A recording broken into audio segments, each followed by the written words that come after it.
Listo, vamos a comenzar. ¿Bien? ¿Del sábado pasado salió? No. No pudo salir. No. Hermano Chalón, vamos a cantar los salmos, por Ya. favor. Todos nos paramos un ratito. A cantar uno, no. Un salmo nomás, para comenzar. Sí, un salmo nomás. ¿Qué quiere? El 9. Ya. Salmo 9.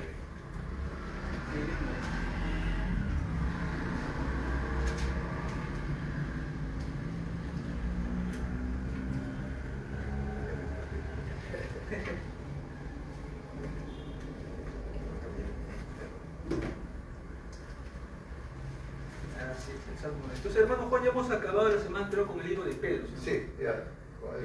Ahora vamos a pasar a otro libro del primero de discípulos. Sí, sí. Y alabaré, oh Adonai, con todo mi corazón. Contaré todas tus maravillas, me alegraré y me regocijaré en ti. Cantaré a tu nombre, oh Altísimo, oh Altísimo. Mis enemigos volvieron atrás, cayeron y perecieron delante de ti. Porque has mantenido mi derecho y mi causa, te has sentado en el trono juzgando con justicia. Reprendiste a las naciones, destruiste al malo, borraste el nombre de ellos eternamente para siempre. Los enemigos han perecido, han quedado desolados para siempre. Y las ciudades que derribaste, tu memoria pereció con ella. Pero Adonai permanecerá para siempre, ha dispuesto su trono para juicio. Él juzgará al mundo con justicia y a los pueblos con rectitud. Amén. Amén. Amén. Queridos hermanos, vamos a tomar asiento. Ahora sí nos vamos al estudio. Sabemos que estamos en Parashá Bamidbar, nuestros hermanos en la comunidad judía están estudiando ya el libro de números. Como ellos ya están estudiando el libro de números y lo están enseñando todos en redes sociales, nosotros vamos a ir a otra cosa distinta para poder complementar. ¿Ya? La semana anterior hemos estado estudiando el libro de Pedro. ¿Ya? La grabación de Pedro, hermano Juan, lo voy a subir en estos días. ¿Ya? No se preocupen, la anterior. Entonces yo propongo, mis amados hermanos, el día de hoy vamos a estudiar la carta a Filipenses. Es una carta pequeñita nomás. ¿Ya? Es la carta de Filipenses. Entonces vamos a dividirla de la siguiente manera. Harry va a leer el capítulo 1, yo el capítulo 2, mi hermano Samuel el 3, con el 4. Y vamos a hacer un análisis contextual de tiempo, momento y espacio. Y en base a eso vamos a hacer una reflexión, ¿verdad? Una reflexión para nuestra vida. ¿Okay? Entonces ubicamos ese libro para poder darle. Así es.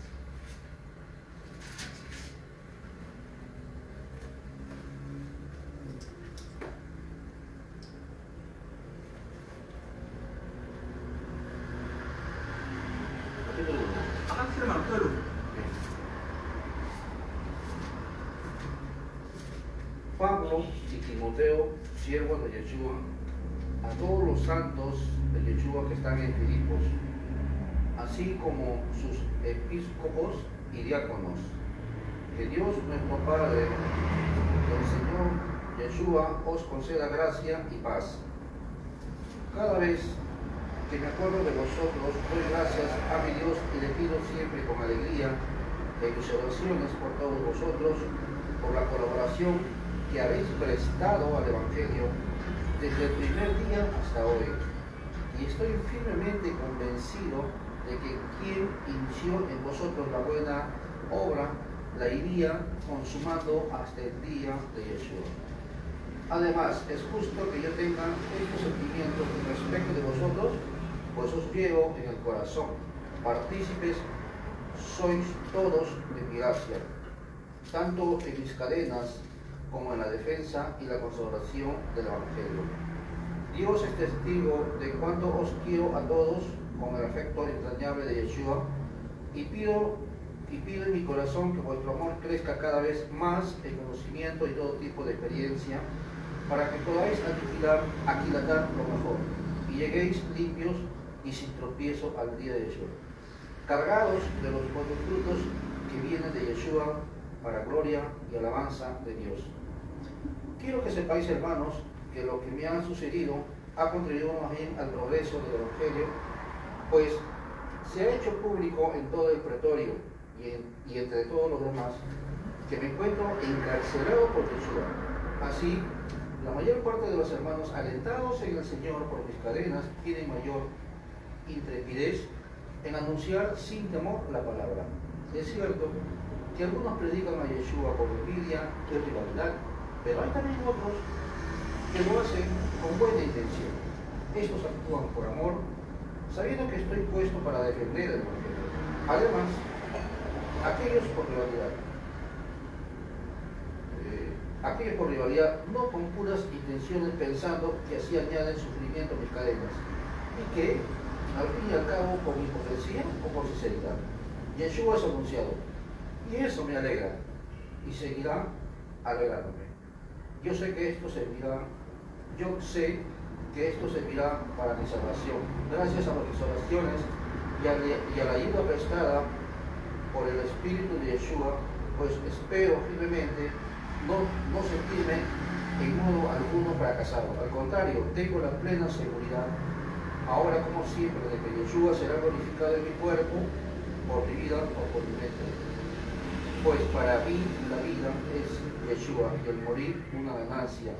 Pero si vivir en el cuerpo significa para mí trabajo fecundo, no sé qué escoger. Me siento premiado por ambos extremos. Por un lado, desearía partir y estar con Yeshua, lo cual ciertamente es mucho lo mejor. Mas por otro, quedarme en el cuerpo es más necesario para vosotros. Con esta convicción, sé que me quedaré y seguiré con todos vosotros para progreso y gozo de vuestra fe, a fin de que tengáis por mi causa un nuevo motivo de satisfacción en Yeshua, cuando yo vuelva a estar entre vosotros. Lo que importa es que llevéis una conducta digna del Evangelio de Yeshua, para que tanto si voy a veros, pero si estoy ausente, oiga que vos mantenéis firmes en un mismo espíritu, lucháis unánimes por la fe del Evangelio, sin dejaros intimidar en nada por los adversarios. Esto será para ellos una señal de perdición y para vosotros de salvación. Tal es el designio de Dios, que os ha concedido a través de Yeshua no solo la gracia de creer en Él, sino también de padecer por Él, sosteniendo el mismo combate en que antes que visteis o que ahora sí oís que sostengo. Excelente, Baruch Hashem. Hermano Juan, yo quiero comenzar acá, chicos, el análisis en el verso 20, en el verso 27. Habla de los rivales, de los enemigos, del 28. Los que se me oponen, ahí dice, y en nada intimidados por los que se me oponen. En la palabra oposición tiene que ver con un diablos o con un satán. Pero viene la pregunta, ¿los que se le están oponiendo al Rab Shaul, al apóstol Pablo, son seres espirituales que están volando por los aires o son seres humanos? No, aquí son hombres. Son hombres, claro, personas. Son seres humanos. Seres humanos. Claro. Entonces, y Pablo acaba diciendo en esta carta un combate, miren, un conflicto que habéis visto en mí. O sea, no es un conflicto que habéis visto espiritualmente, de guerra espiritual, sino un conflicto que habéis visto en mí. Así acaba el primer capítulo. Y ahora los que hay en mí. ¿Qué significa? Que hay un conflicto espiritual en las personas. ¿Cuál es el conflicto espiritual? El lado del bien contra el lado del mal. Él mismo tiene su conflicto. O dejar o seguir. Claro. Nada más. Claro. Entonces, ¿qué reflexión, hermano Juan, podríamos sacar de eso? Que una persona que vive en este plano terrestre constantemente tiene que estar viviendo un conflicto interno. Aquí la guerra es interna. Interna. Interna. No hay otra guerra que no sea interna. Claro. O sea, es una lucha consigo mismo. Claro. Como hace rato le decía a ustedes, hermanos, es como que yo digo, ¿y si hago esto? ¿Y si no lo hago? Por ejemplo, vamos a decir, veo 100 soles ahí caídos. Lo recojo, 100 soles se le cayó a este hermano, lo recojo. O no, o se lo veo que se le cayó y lo empleo. Claro, o soy honrado. Claro, es una lucha enorme. Entonces, muchos van a decir, ¿qué van a decir? No, eso es una bendición. Masal, suerte. No, es una bendición, pero acá no es bendición. No es una bendición, porque ahí está probando realmente, es una lucha interna. Claro. Estoy probando si realmente yo estoy conforme a lo que dice, amaré y satisfago, porque si lo amo no le voy a robar. Claro, pues, si lo amas, dice, llora, este es su dinero. Claro. Es imposible que yo agarre esos 100 soles y me lo meta al bolsillo. O vamos a decir el celular, se olvidó el celular Y yo me lo cojo. y yo me lo cojo. Ya. Entonces, eso es lo que nos está diciendo. No, Lucha interna. esto es una perla, hermano Juan Alfonso. O sea, Claro. me gusta mucho porque Pablo, o Rab Shaul, cierra la primera parte con un mensaje espiritual profundo. Pero personal. Personal, claro, porque o sea, él está hablando de algo interno. Creo que lastimosamente aquí en América Latina se han enseñado pues las liberaciones espirituales, la lucha espiritual, y acá Pablo dice una cosa muy interesante. Pero ¿Por qué no le cobrar? voy a leer algo acá, hermano. Ah, Aquí. Buena en un sentido físico-moral, dice, que produce beneficios. Se usa en relación con personas, cosas y actos. Condiciones. Y así sucesivamente un sinónimo de agalos o calos. Bueno en sentido estético, que supera el atractivo y la excelencia. Ese es agatos. Interesante, ese es en el griego. En el griego. O sea que esa palabra, no está hablando de la guerra espiritual, sino de la excelencia personal. Claro, pues. ¿Ya? Hay más. Y hay algo más también acá. Adelante. Mira, acá hay algo que descarta el tema de alguna lucha espiritual que se presume que es así, ¿no? Claro. Acá, por ejemplo, vemos que Rab Shaul, él empieza manifestando y dice, en el 3, dice, cada vez que me acuerdo de vosotros doy gracias a Dios y le pido siempre con alegría mis oraciones por todos vosotros, por la colaboración que habéis prestado al Evangelio. ¿No? ¿A quién está agradeciendo a las personas que han aportado en el Evangelio? No a ningún ser espiritual, no. Está hablando a personas. Seres humanos. Claro. Que lógicamente hay seres humanos que actúan bien y hay personas que actúan mal. Por ejemplo, como en el versículo acá donde dice, en el 14 dice, así la mayor parte de los hermanos, en el 15, es cierto que algunos predican a Yeshua por envidia y en rivalidad, pero hay también otros que lo hacen con buena intención, ¿no? Entonces, ahí vemos claramente que Rab Shaul se refiere a este tipo de personas que finalmente actúan de buena manera, de buena bondad para hacer de que la obra, lo que uno emprende, lo haga de una manera honesta, ¿no? Claro. Y hay personas que no, que son de tropiezo, y entonces están siendo usados como satánicos, como tropiezo, ¿no? Porque en vez de apoyar, más están poniendo problemas y trabas en las cosas, ¿no? Claro. Entonces, ahí vemos que él está reconociendo que justamente son las personas finalmente los que hacen posible que la obra avance, o también hay personas que retroceden. Claro. Excelente. Y de hecho yo puedo añadir algo ahí, hermano Juan, que lo que estamos viendo dentro de la comunidad llamada Filipos, recordemos que Filipos no es en Israel, No. Filipos es afuera de Israel, es para los expatriados, para los que están afuera de Israel. Claro, es en Grecia. Entonces, notemos que acá hay dos grupos que menciona el apóstol Pablo. Un grupo de personas que hacen anunciar el mesianismo de Yeshua por honor y otros lo hacen por ganancia deshonesta, ¿no? Entonces, ¿qué podríamos notar? ¿Que adentro de la comunidad todos son perfectos? No. Adentro de la misma comunidad hay cizaña y también hay trigo. Pero, como dice el Pablo Rav Shaul, mal que bien los dos, de alguna manera, están cumpliendo con anunciar quién es el Mesías de Israel. O sea, eso es lo importante, que se está anunciando quién es el Mesías de Israel. Ahora, habría que preguntarnos lo siguiente. Esas personas que están anunciando al Mesías en el versículo número 15, que lo hacen por envidia y por contienda, tendrán una Yetzer Hará, una Yetzer Hatov, una inclinación a hacer el bien o una inclinación a hacer el mal. Bueno, entonces, Hacer el mal. Claro. hacer el mal, pero aquí estamos viendo que realmente que esto está igual que hoy. Ay. Decir, para decir, hermano, Dios me dijo anoche, $1000 de ofrenda. Beneficio personal. Lucro. Claro, eso es lo que hay. Eso es lo que, imagínate si en los albores del cristianismo había esto. Han pasado 2000 años. 2000 de años. Claro. Imagínense cómo debe ser transformado. O sea, ha cambiado totalmente los contextos.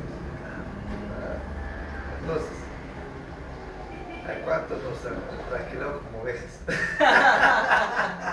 Ofrenda propia de 1, 2, 3, pacto, diezmos, promesas, etcétera. El contexto de Filipos es así. Claro, acá estamos viendo Harris, en lo que está escribiendo Pablo, un contexto de división.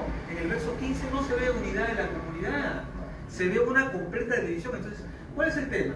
A veces la gente dice, cuando viene la iglesia católica recién surgen los problemas. Falso. Los problemas surgen desde antes. Desde antes surgen los problemas. Ya estaba ya. Ya estaban los problemas acá ya. Entonces, No es, o sea, acá hay algo que nosotros tenemos que analizar. Los mismos seguidores del maestro eran hombres o eran ángeles. no, seres humanos. Seres humanos. Entonces se toman como seres humanos. ¿Qué hay en el ser humano? Rivalidad, Rivalidad, ira, celos.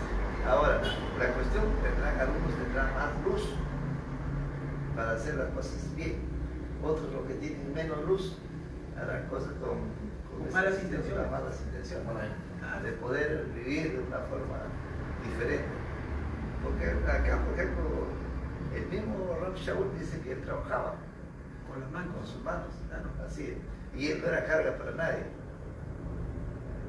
Pero acá también en algunas Biblias dice el contexto, dice el alimento, dice alimento, otro dice salario. O sea, cuando se habla de alimento, el obrero es digno de su salario. De su salario. Se van de ese versículo. pero también él dice en otra Biblia que yo tengo, dice el obrero es digno de su alimento.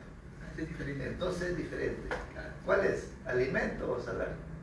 Si es asalariado, es un obrero. Es un obrero que trabaja en una fábrica. Es una institución, Una claro, institución. con CTS, con Claro.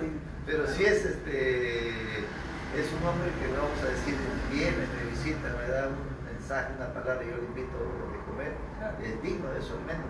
Claro, O sea, está trayendo el mensaje de la Torá. claro, hay una gran diferencia entre una cosa y otra. Es que el punto, Harris de Hermano Juan dice, el obrero es digno de su salario. Entonces, como predica la palabra de Dios, a cambio de predicar la palabra de Dios,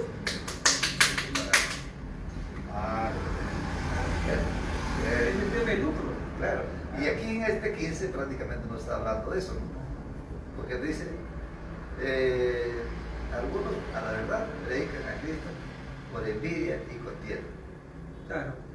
O sea, son personas que tienen trabajada su alma animal, Claro, su Yetzer Hará, que pueden hablar muy bonito, claro. que pueden hablar cosas muy elevadas, pero que desgraciadamente con sus acciones deshacen lo bonito que ellos hablan.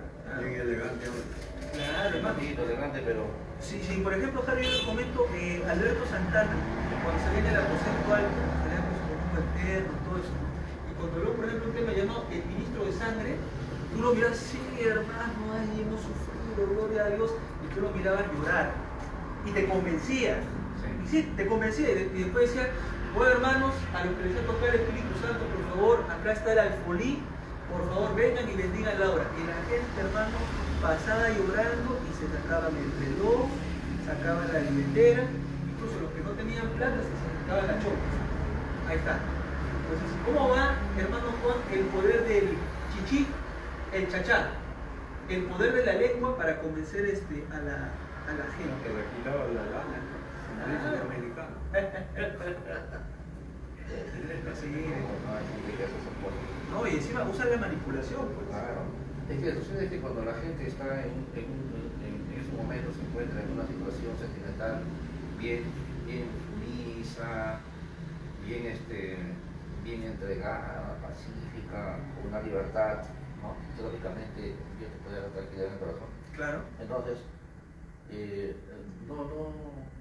no escatimas cualquier cosa, tú te desprendes de lo que tú tienes. Claro. Pero claro, lógicamente después cuando se te pasa tu momento, Ahí está, cuando se pasa el momento. ¿qué he hecho?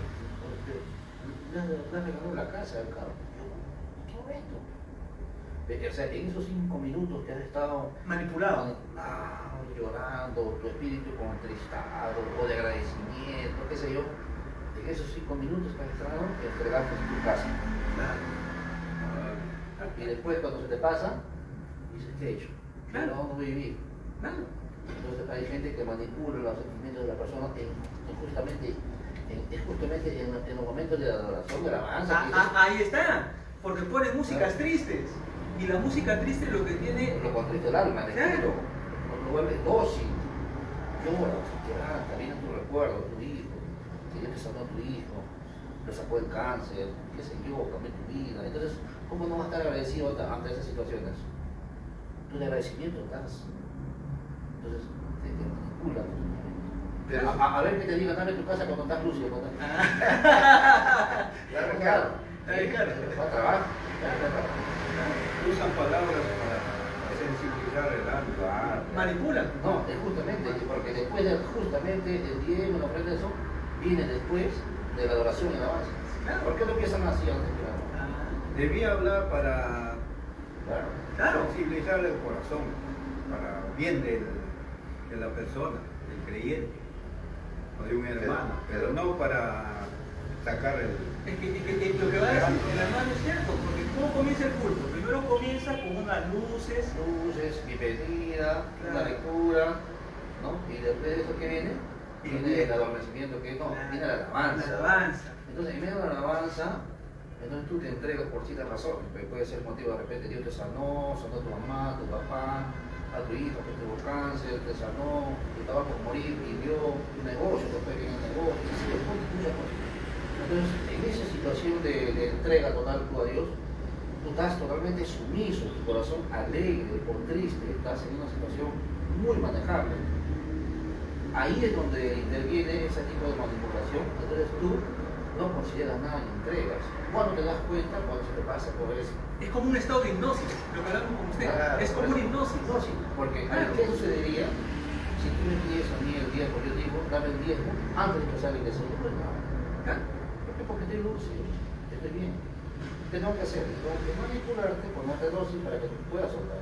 Y eso, entrar en momentos de alabanza y oración, es el mejor mecanismo, facilito de sacar. Eso es sensibilidad. No hablo nada, güey. ya no- Picar. Sensibilizar Claro. el sentimiento. El sentimiento de la persona. Es que hermano, esa es una forma de hipnosis que hace cuando le hipnotizan a la persona, por ejemplo, ¿no? El hipnotista, por ejemplo, un psicólogo hace echarse en una cama a la persona y le dice, ¿no? A ver, cierra los ojos. A la cuenta de 3, 2, 1, imagina un escenario de una playa. Mira, imagina el escenario de una playa. Vas caminando por esa playa y en esa playa es tu casa, la casa donde vivías con tu papá. Entonces tú estás escuchando los llantos de un niño y te vas acercando a la casa y caminas lentamente, siente las olas del mar y cuando tú llegas a la casa y abres esa puerta, ese niño eres tú. Es tu yo interno que ha sido lastimado, que ha sido lacerado, pero ahora visualiza que viene el Señor Jesús. Visualiza que viene el Señor Jesús y que lo agarra y lo carga. y lo pone en su pecho y lo está llevando. Visualiza cómo el maestro se lo está llevando, está saliendo de la casa, está empezando a salir de la playa. Ahora está subiendo unas escaleras, lentamente, está subiendo unas escaleras. Y ahora a la cuenta de 3 vas a abrir tus ojos. 3, 2, 1 y ya está. Entonces, ¿qué pasa? En el estado de hipnosis, la persona es acondicionada mentalmente. Es mentalmente acondicionada. Muy sejare, o sea, la persona llora, sí, señor, que no está mal, ese es su sentimiento. Pero los manipuladores aprovechan ese momento de tristeza, ese momento de hipnosis y dicen, ahora sí. Una cosa es lo que yo te decía, hermano. Usa entonces. Hermano, lo que yo te decía hoy, por ejemplo, cuando estaba estudiando, estudiando Alcoa, la música, pero eso no estoy yo, yo estoy solo, estoy sentado, es una cuestión, un éxtasis privado. ¿Pero cómo te puso? Claro, sensible. Claro, sensible. ¿Por qué? Porque estoy en algo que es algo como la música de Ana de Cuba. ¿Y qué pasa, hermano, si digamos, por así decirlo, o está usted en una comunidad mesiánica, o de acuerdo como ortodoxa, ¿no? Si vamos a decir el término, ¿no? Y usted está en ese estado de éxtasis y la gente como dice ya, de una vez, ¿cómo la nuez? En el caso mío no. Ah, no. Ahora, ¿por qué? Porque acá viene yo en esto analizo. O sea, ahora analiza, espérate, claro. Antes nos manipularon a todos, hermano. Claro, hemos sido trabajados de esa manera. Hemos sido hipnotizados. Claro, pero es que realmente lo que pasa es que nosotros hemos estado acostumbrados a estudiar la Biblia literalmente, ¿no? Y a entenderla de una manera que no, Dios habla hoy de esta forma y Dios te está pidiendo hoy. Ahí está. Entonces, no es, ya estamos en el conocimiento, es que Dios no me está pidiendo nada. Es mi actitud frente al resto. O sea, soy yo frente a la sociedad. ¿Cómo es mi comportamiento? ¿Qué estoy haciendo? Si esa Torah que yo digo conocer, que yo digo anunciar, verdaderamente está en mí o solamente soy un bocón. Porque un bocón, hermano, puede hablar muy bonito, decir muchas palabras del Talmud, del Midrash, lo que sea, pero a la hora que tiene que dar un testimonio delante de las personas, es una persona chismosa, es una persona divisoria, es una persona que hace conflictos, es una persona que no sabe perdonar a sus semejantes, que guarda resentimiento en su corazón. Ahí está el detalle. Esa es la figura. Claro, entonces, y yo creo que este capítulo número 1 nos abre bastante los ojos. ¿Por qué? Porque a mí lo que me gusta es primeramente el tema de los opositores. Y lo que ha mencionado Harris, algunos anuncian por envidia, por contienda, y otros lo hacen obviamente por una buena razón. Pero ahí, en el otro pasaje, ahí mismo en esto, que dice, los unos anuncian a Cristo por contención. Por contención. O sea, dejan de hacer lo malo, se contienen de hacer lo malo para hacerle bien. Ah, claro, se contiene. Claro, Se contienen.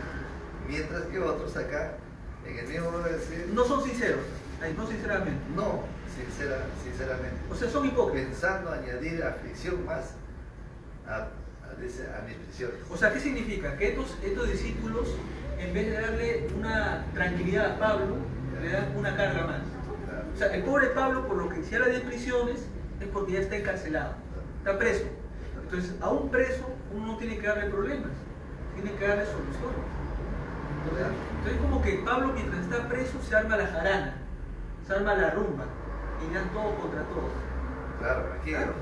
aquí claramente ya, aquí en el 16 ya está poniendo prácticamente, dice, los unos anuncian a Cristo por contención, no sinceramente pensando añadir aflicciones a mis prisiones. O sea, se contienen de hacer lo malo, ¿no? Y hay otros que no, pues. Que no se refrenen, Que no sino se que se... Claro. Sí, sí. Y eso es lo que llega, seguramente llegan los mensajes a él y él, mira, están haciendo esto, están haciendo acá. Y él está preso, pues. Claro. Y aún así, por eso, mira acá, por ejemplo, algo en el 27 dice, lo que importa es que llevéis una conducta digna de la mujer. Ahí está. Intachable. Intachable. Testimonio. ¿Y qué significa qué significa llevar una vida intachable? ¿Qué significa llevar una buena conducta? Implica muchas cosas. Ser honesto, Transparente. leal, sincero, legal. No, entonces las cosas implican mucho más. Cualquier otra cosa. No es nada comparado. Uno puede estar, yo he aprendido que incluso cuando habla del ayuno, es el ayuno que Dios pide. ¿Qué es lo que Dios pide de nosotros? Pide que nosotros tengamos una buena conducta, una buena afección hacia los demás. Claro. ¿De qué vale que te des 24 o 3 días en rodillas en chapita, ayunando 40 días, no tu cuerpo? ¿No? ¿De qué vale si al final tú no sabes compartir tu pan en el huevo? Claro. ¿No? ¿No? Claro. Entonces acá dice, lo que importa es que lleves una buena conducta digna, dice. Claro. Y eso es lo que nos pide, no es lo que nos dice sobre el trato, ¿no? No, eso es importante, Harry, porque ahí dice, os comportéis. ¿Qué significa? Que si uno tiene un maestro, un rabino, en este caso Yeshua, el alumno tiene que reflejar los atributos de su maestro. Así es. O sea, si uno dice ser alumno de Yeshua el Mesías y no guarda su misma conducta, ese no es su discípulo. O sea, por demás, lo que esté haciendo. Tiene que reflejar las acciones de su maestro. Como es el dicho, tal cual es el maestro, tal cual tiene que ser el alumno. Claro, claro, entonces... Causa tropiezo y escándalo. Claro, y no debería ser así. Entonces, esas son perlas muy importantes y yo les comento algo que me ha gustado acá. Pero es una forma de vida, hermano. Claro, es un Es estilo una de vida. forma de vida lo que está. Es una ética personal que la persona tiene que manejar. Ahora, ¿dónde se mata a los tres dioses en este capítulo? Acá menciona Pablo en el versículo 11. Dice, mira lo que dice Pablo, por eso. Viene la pregunta. El apóstol Pablo Rab Shaul creía en la Santísima Trinidad, en el Dios de tres cabezas, y vamos a ver lo que dice.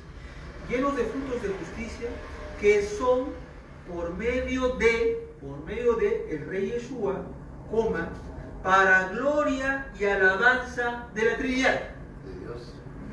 Para gloria y alabanza de Dios Padre, el Dios Hijo, el Dios Espíritu Santo. Dios, el verbo de Dios. Dios. El Creador. O sea, acá Pablo, en el verso 11, está separando quién es Yeshua y quién es Elohim. Entonces viene la pregunta, ¿Yeshua puede ser Dios? No. Pablo no tiene a Yeshua como Dios. Porque Pablo, es más, ¿cómo comienza el 1 y el 8? Chequen eso. Dice, Paflos y Timoteos, siervos de Yeshua el Rey, a todos los Kadoshim en el Mashiach Yeshua. Mira, Mashiach Yeshua, que están en Filipos, con los obispos y diáconos. Gracia y paz a ustedes. ¿De quién? De Hashem nuestro Padre y del rabino Yeshua el Mesías. Entonces, para Pablo está claro que Jesús es Dios. Porque viene la pregunta, ¿de dónde viene la creencia de que el Mashiach es Dios? De los círculos mesiánicos, de los grupos evangélicos. Pero viene la pregunta, ¿el Mashiach como tal? Pero ese mesiánico es mal mesiánico, pues, mal formado. Claro. No es un verdadero Y mesiánico. tenemos que ver, pero la mayor parte de mesiánicos han No salido. es el verdadero mesiánico. Nosotros han salido como iglesia, nosotros. Mesiánico falso. Entonces, iglesia, entonces, pues. Lo que pasa, hermano, lo que dice el hermano Juan es cierto. Por ejemplo, hay muchas comunidades que les ha gustado el judaísmo, lo cual no está mal, pero a la hora de hacer la salida de la iglesia, no han pasado ese periodo de formación. No lo han pasado. Sino que de frente se han puesto una kipa, se han puesto un talit, y han dicho, Yahshua HaMashiach vive, Yahshua HaMashiach vive. O al Eterno le llaman Yahweh. Y dice que hay que creer por eso. Entonces, ¿a qué queremos Ahí es el llegar? error.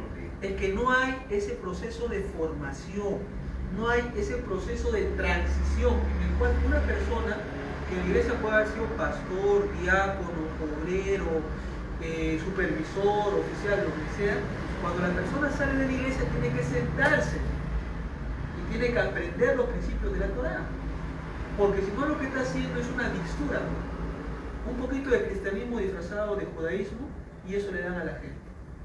Entonces viene la pregunta, ¿el judaísmo como tal, como fe y como creencia, ha creído y enunciado que el Eterno es el Mesías? Eso no existe, eso no existe, eso no existe. Sí, pero las iglesias sí. Y lastimosamente muchos grupos mesiánicos sí lo enseñan, pues, hermano. Claro. Es una triste realidad, es la verdad. Entonces, ¿qué nos demuestra Pablo acá? Que Pablo no cree en los tres dioses. Para Pablo en el versículo 1 y 2 está completamente claro, y en el 3, ¿quién es mi Dios? Dice, y le doy gracias a mi Dios. No dice, le doy gracias a mi Yeshua. Le doy gracias al Dios Hijo. Le doy gracias al Dios Espíritu Santo. No dice. No dice. No dice. Y siempre en todas mis oraciones rogando por ustedes. ¿A quién le está rogando Pablo en sus oraciones? A Yeshua. No, a Dios. A Hashem. Claro, pero está claro que el mensaje para Pablo es un mensaje monoteísta. Entonces, este es otro tema que refuerza más la creencia que Pablo no cree en los tres dioses. Claro. Pero ahí Pablo no es trinitario. No, pero. No. No. Ahí está reconociendo quién es quién. Claro, Pablo define quién es el Mashiach Así es. y quién es Hashem. Claro. Entonces, eso es una cosa bastante. Está clarísimo acá, no Claro, hay que dar vuelta. incluso hasta una Reina Valera, hermano, está. Hay que leerlo bien nada más. Claro. Bien leído uno se da cuenta, bien claro ahí. Claro, completamente. Ahí muere los tres dioses, entonces. Y también muere que el Mesías es Dios. Porque si el Mesías fuera Dios, Pablo tendría que orarle al Mesías. Y no, acá está claro. A ver, le voy a dar un pequeño. Nuestra forma mental está comprometida tan profundamente. Por ejemplo, cuando nosotros estamos hablando, estamos viendo las cosas que Dios es uno y que Dios no tiene colores, es espíritu, por tanto es uno, es una esencia, uno. Pero vamos a decir, en una iglesia tiene una visión diferente. Sí, claro. Ahora, ¿por qué tiene una visión diferente? Porque el iniciador, el motivo, el motivador mental. Por no decir el pastor. No, también, el motivador mental. Claro. El motivador mental, ¿qué está haciendo? Le está diciendo, no, hay el Dios Padre, el Dios Hijo y el Dios Espíritu. Los tres dioses. O sea, entonces, cuando van a la Biblia, ellos ¿a qué dice Dios? Dice, a Jesús es Dios. ¿Por qué? Es igual, por ejemplo, vamos a decir, yo quiero comprar un carro amarillo, un Volkswagen amarillo, vamos a decir. Y cuando ya lo pagué, vamos a decir que yo veo solamente, exclusivamente, que hay un solo carro amarillo. Por ejemplo, esta es una experiencia. Claro. Ya, pero esa es mi exclusividad, ese carro amarillo. Para mí es único. No, otro no tiene. Pero cuando ya está al comprar el carro, yo veo un montón de carros amarillos. Exactamente la misma forma. ¿Qué pasó? ¿Qué pasó ahí? Si yo lo compré, que era único. ¿Qué se abrió?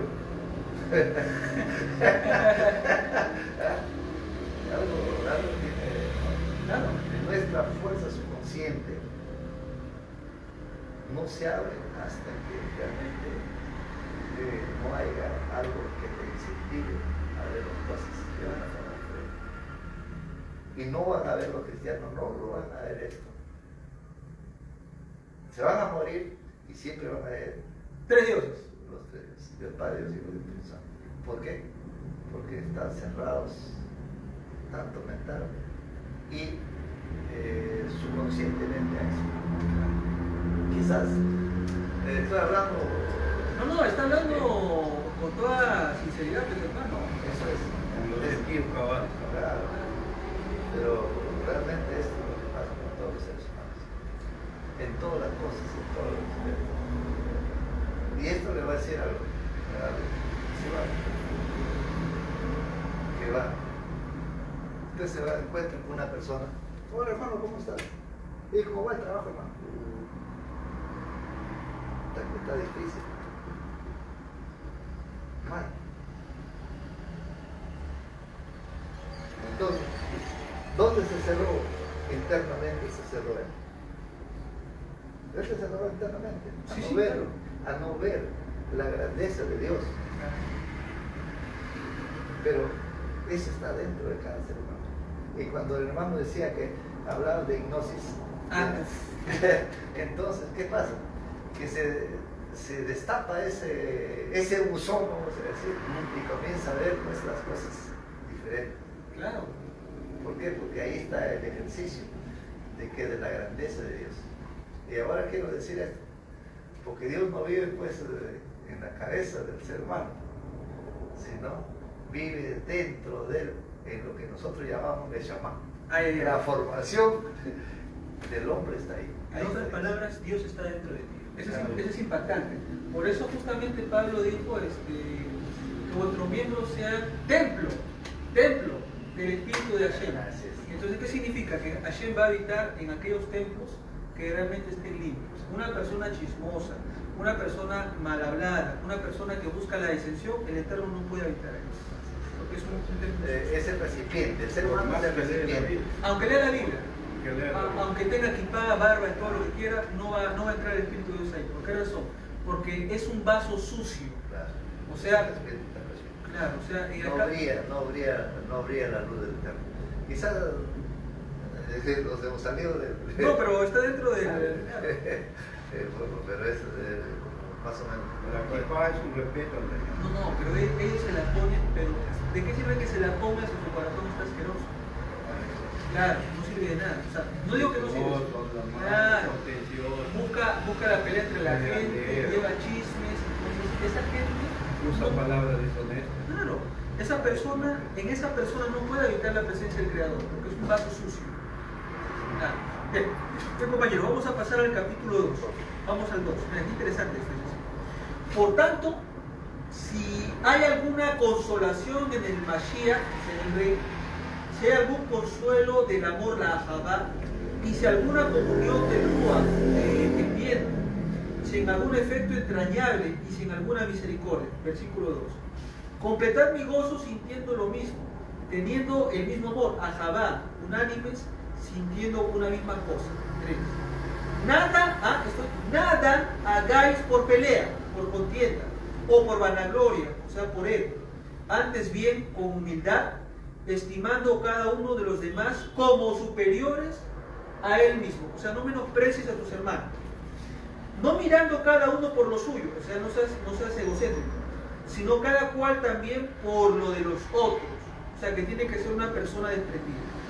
Haya pues en ustedes ese sentir que hubo también en el Rey Yeshua, el cual, siendo proyección del Eterno, no dije imagen, dije proyección. Ahora ya voy a explicar por qué. Y siendo Sel en Elohim, o sea, forma de Dios o proyección de Dios, no estimó ser igual a Dios, como cosa que aferrarse. Una pequeña pausa. Esa palabra Dios, que en griego es Zeus, y que viene del hebreo Elohim, significa no ser igual a Dios. ¿Qué significa? Que no es igual a los jueces. Elohim significa jueces, ¿ya? Como cosa que aferrarse. Sino que se va a despojar a sí mismo tomando forma de siervo. ¿Y quién es un siervo? No es un alma espiritual que después encarna, no. Un siervo es aquel que va a servir, aquel que va a obedecer, aquel que se va a sujetar. A los hermanos cuando leen esto entienden que Yeshua estaba en el cielo y se va a encarnar como hombre y como siervo. No. Acá está hablando de ser Sel en Elohim, proyección de Dios. Y también añade acá que va a tomar una forma de siervo. O sea, Yeshua, en vez de aplastar con su autoridad rabínica, le lavó los pies a sus alumnos. Forma de siervo, claro, forma de siervo. Humilde, ¿no? Claro. Hecho semejante a los hombres. ¿Qué significa? Hecho semejante a la persona común. No abusó de su título rabínico, no abusó de su título de Mesías, sino que fue con todos horizontal. Y estando en condición de hombre, ¿qué significa? Y estando en una condición baja, con todos, en el mismo nivel, no creyendo en su superior, se humilló a sí mismo, haciéndose obediente hasta la muerte, y muerte en el madero. ¿Por qué razón? Cuando Yeshua estaba colgado en la madera, va a decir, Eli, Eli, lama sabactani. Mi Dios, ¿por qué me has abandonado? Esto de los Ejilim. Dice así, por lo cual Hashem también le exaltó hasta lo sumo y le dio un nombre que es sobre todo nombre. Eso significa autoridad. Le dio autoridad. Para que en el nombre de Yeshua, o sea, en su autoridad, se doble toda la rodilla de los que están en los cielos, la tierra y debajo de la tierra. ¿Qué significa? Que tanto los poderosos, la clase media y la clase baja, todos tienen que inclinarse. Ahora viene la pregunta. En el mundo antiguo, ¿qué implica inclinarse? Inclinarse necesariamente implica adorar a alguien. Cuando Abraham se inclinó ante los heteos para comprar la tumba de Sarai, cuando Abraham se inclinó, los estaba adorando como si fueran sus dioses, o era una señal de respeto en el mundo antiguo. Se respeta. Y dice, y toda lengua confiese que Yeshua el Rey es el Rabino, para gloria de Adonai el Padre. ¿Ven? Para Pablo está claro que no es Dios. Ven, continuamos. Por tanto, amados míos, como siempre habéis obedecido, no como en mi presencia solamente, sino mucho más ahora en ausencia, ocúpense de vuestra propia salvación, con temor y temblor, porque Elohim es el que en vosotros produce el querer como el hacer. O sea, no es el Mesías, no es el Mesías, es el Creador. Y añade, hagan todo sin murmuraciones y contiendas, no se peleen, no sean chismosos, para que ustedes sean irreprensibles y sencillos, hijos de Adonai, sin mancha en medio de una generación maligna y perversa, en medio de la cual resplandecen como luminares en el mundo. En otras palabras, den testimonio, Señor. Den testimonio. Así es. Asidos de la palabra de vida, o sea, la Torá, para que en el día de Mashiach, o sea, en el día del Mesías, pueda yo gloriarme de que no he corrido en vano, sino que he trabajado. ¿En qué cosa he trabajado? En sus midot, en sus atributos, en sus cualidades. Y aunque se ha derramado en libación sobre el sacrificio y servicio de vuestra fe, me gozo y regocijo con todos ustedes. Asimismo, gócense y regocíjense también ustedes conmigo. Espero en el Rabino Yeshua enviarles pronto a Timoteo, para que yo también esté en ánimo al saber de vuestro estado. O sea, Shaul va a mandar un Shaliach, en este caso Timoteos. Pues a ninguno tengo el mismo ánimo, y que tan sinceramente se interese por ustedes. Porque todos buscan lo suyo propio, o sea, son egocéntricos, no lo que es del rey Yeshua. Pero ya conocéis los méritos de él, no dice la sangre, no dice la sangre, los méritos, eso está en el versículo 22, los méritos, no es la sangre, no son los méritos, que como hijo a padre ha servido conmigo en la Besorá. Así que a este espero yo enviarles, o sea, Timoteo, luego que yo vea cómo van mis asuntos, y confío que en el Eterno, que yo también iré pronto a ustedes. Mas tuve por necesario enviarles a Epafrodito, otro nombre griego, mi hermano y colaborador y compañero de milicia, y vuestro mensajero, o sea, vuestro malaj, y ministrador de mis necesidades. Porque él tenía un gran deseo de verles a todos ustedes, y gravemente se angustió porque había escuchado que había yo enfermado. Pues en verdad yo estuve enfermo, estuve a punto de morir, está hablando Pablo. Pero Elohim, mira, no dice Yeshua, ahí no dice Yeshua, no dice el Dios Espíritu Santo, pero Elohim, o sea, Dios, tuvo misericordia de él, y no solamente de él, sino también de mí. O sea, está claro para ellos que no hay tres dioses, solamente hay un Dios, para que yo no tuviera tristeza sobre tristeza. Así que le envío con mayor solicitud, para que al verle de nuevo se gocen ustedes y estén menos tristes. Recíbanle pues en el Eterno con todo gozo, y tened la estima a los que son como él. Porque por la obra de Mashiach, la obra del Rey, estuvo próximo a la muerte, exponiendo su vida para suplir lo que faltaba en vuestro servicio. Bien, acá hay muchas cosas importantes, pero ¿dónde se agarran, hermano Juan, los hermanos evangélicos para hablar de la divinidad del Mesías? La cual comienza en el verso 6. Ellos agarran del verso 6 hasta el verso 8, claro. Cuando ellos leen forma de Dios, imaginan a Dios el Creador como que Yeshua es una réplica de Dios. O sea, si Yeshua tiene nariz, Dios tiene nariz. Si Yeshua tiene una peca, Dios tiene una peca. Si Yeshua tiene canas, el Eterno tiene canas. Ellos entienden así desde un punto de vista antropomórfico. O sea, ven a un Dios humano prácticamente. ¿No será por la figura que hacen, las pinturas que han hecho? Claro, También puede ser. Eso puede ser también. Entonces lo ven de esa manera. Un material. Claro. Entonces, claro. Pintado, dibujado, y ellos podemos representar. No estamos adorando, estamos venerando nada más. Entonces, no, claro. Pero en el griego llevo realmente ya eso, en forma de Dios. Proyección. Proyección, molde. ¿Y qué cosa es una proyección? Por ejemplo, Dios es un Dios compasivo, Ya. ¿verdad?